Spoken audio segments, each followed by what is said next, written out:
ただいま5月14日午前10時になるところですけれども、昨日もちょっと遅くなったんで、朝出かける前にですね、総評というか、ちょっとゆっくり撮ってみようかなと思ったんですけど、まずダンダイ。多分動画の中でも何回か言ってると思うんですけれども、やっぱりみんな、ちょっとファインアート寄りで、バーゼルの流れを組む、そのギャラリーたちというか、運営者たちというか、簡単に言うとミニバーゼル。欧米のトレンドが、半分ぐらいを占める。雰囲気で、あと台北の方が、なんじゃこりゃみたいなのがあったりとかね。驚きはないよねみたいなのを、その昨日のね、現地の友達もそんなようなことを初見で言ってましたけど、なんですかね、僕が全然実はアートのことを見れてないのかもしれないんですけど、僕は普通に、台湾に来てアートフェアが好きでというか、あの雰囲気に飲まれちゃってて、わあ楽しいっていう感じになってるだけなのかもしれないんですけどね。僕は全然そのつまらないとか、そういうのを全く感じずにですね、わあ楽しいみたいな感じでしたけどね。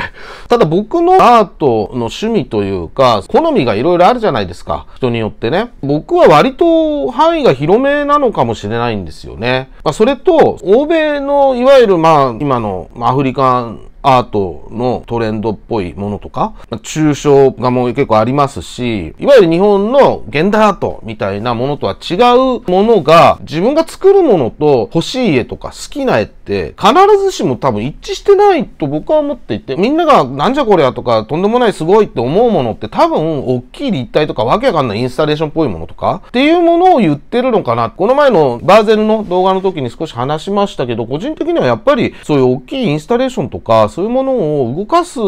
経費が高いっていう純粋にそこに僕はあるんじゃないかなと。今シッピングものすごい高いんで、クレートでものすごい大きいインスタレーションの立体物を欧米の方から動かすっていうことがなかなか難しいっていうのもあるし、景気もそこまでイケイケな感じではなくなってきてますし、リスク回避というか冒険しないような感じにはなっているのかなっていうところだけなんですよね、僕が思うのは。確かにインスタレーションっぽいやつとかでこんなの売り物なのみたいなところが実際あるんですよね。その日本の一般の人がアートフェア東京行ってこれ売ってるんですかっていうのとは違くて、このインスタレーションっぽいやつを売って飾る人がいるのかなみたいなところ。海外のアートフェアに行って別にその驚きとか、うわなんじゃこれは、確かにそれは欲する部分ではあるとは思うんですけど、割と僕はそこまで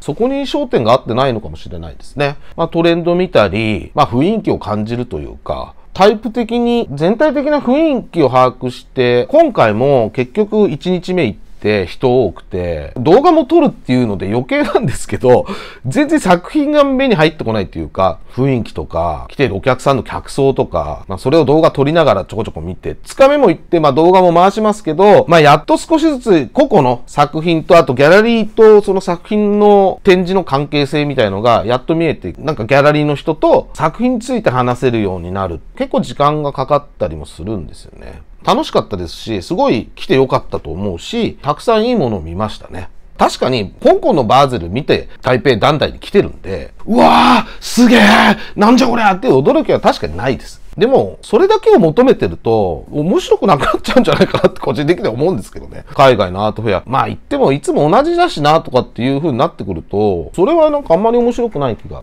明らかに日本とは違う。オーディエンス側のアートに対する知識とか考え方とか見方というのが、圧倒的に違うし、昨日もギャラリーとか見ましたけど、これは今更言ってもしょうがないんですけどね。韓国もそうですけど、香港も台湾もそうですけど、ギャラリーの規模もやっぱり大きいし、作品の大きさも大きいし、日本がやっぱり独特っていうか、現地で来てみるというのがとても大事だなという、わざわざ僕が力説するまでもないことなんですけれども、ただチャンスがあれば、韓国、台湾、香港とかね、それぐらいだったら日本から近いし、飛行機代も安いし、土日で土曜の朝とか金曜の夜中が出て、一泊してとかでも全然楽しめると思うんですけどね。規模感の違いとか、やっぱり感じますね。それで最近トレンドっていうか、そのいわゆる日本のアートのアニメーションとかイラストレーションっぽくて、すごい二次元的で、こうフラットな作品がすごく多いんですけど、そういうのはほとんどなかったというか、でも僕が考えてるのは、そういうトレンドが一世風靡してたんですけれども、この前も香港のサザビーズのスペシャリストの人と話していて、で、僕も去年ぐらいから感じてて、ちょっとそれが落ち着いて、そのブームというか、トレンドが落ち着いてきて、可愛い要素はありながらも、平面的すぎないもの、少し油絵っぽいタッチだったりとか、手書き感があったりとか、ビシッと線で決まってないようなぼやーんとしてるものとか、可愛いプラス、ちょっと歪というかです。それをサザビーズの人と話していて、じゃあ、一言で言うと、可愛いプラス何？この要素は何って聞いたら、シュルレアリスムって言ったんですよね。可愛いプラスシュルレアリスム。ちょっとなんか、歪なというか、ちょっと気持ち悪いとか、怖いとか。そういうものがトレンドとして動いてきてる。アジア全体が。去年ぐらいからやっぱちょっとなんか動きが変わってきてるなと思ってて、もうまさにそれだと思うって僕も共感しましたね。じゃあ、その代表的なアーティストを一人挙げるなら誰って聞いたら、その彼女は加藤泉だって言ったんですね。うわぁ、さすが。ですよねってなるほどと思ってですね。で、実際日本でもちょっとタッチが油っぽかったりとか、可愛いけど、すごく平面的じゃないものっていうのが、なんとなく皆さんも今トレンドとして感じている方も多いかもしれないですけど。で、それをもって、台湾のアートフェア、韓国のこの前のプサンとかもそうですけど、あとギャラリー界隈のそのなんかいろんな様子を見ていると、そういう流れになってきている。で、日本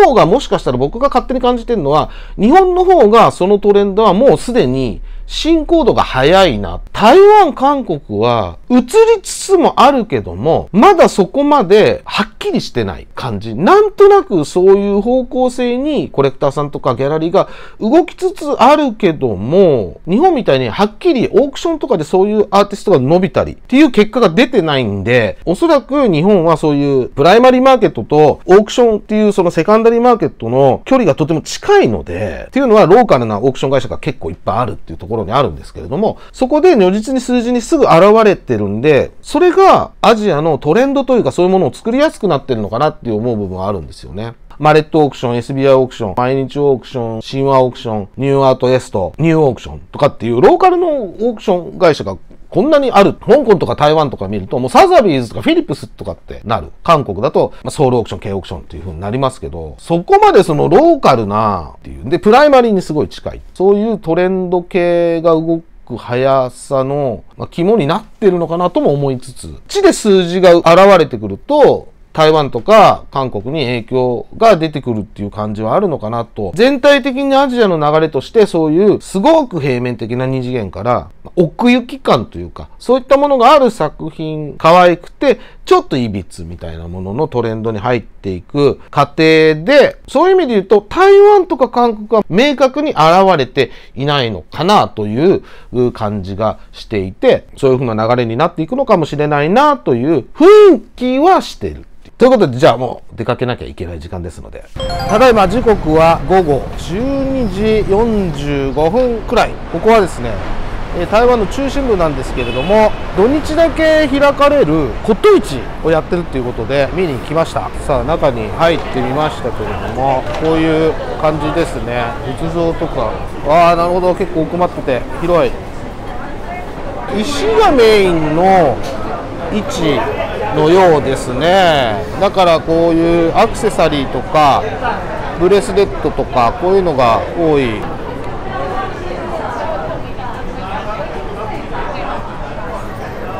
さすが台湾という中華圏のですねカルチャーな感じを非常に強く受けますね。すごいですよ。やっぱ似てますね。日本でもそうですけど、この骨董業界というかアート業界というか、そういうのにもすごい似てて、なんか親近感湧きますけどね。かなりですねドープな感じですけど、やっぱり中華圏ということもあって石、あとは茶器が多いですね。これからちょっともうちょっといろいろ見ていきたいと思ってます。ただいま午後3時半になりまして、5日間の台湾滞在でしたけれども、これで帰ることになります。また海外に行った際は、旅行機を取ろうと思ってますが、いかがでしょうか。長々とありがとうございました。これからチェックインをしてですね、ビールでも一杯飲んで帰ろうと思います。さよなら台湾、また会いましょう。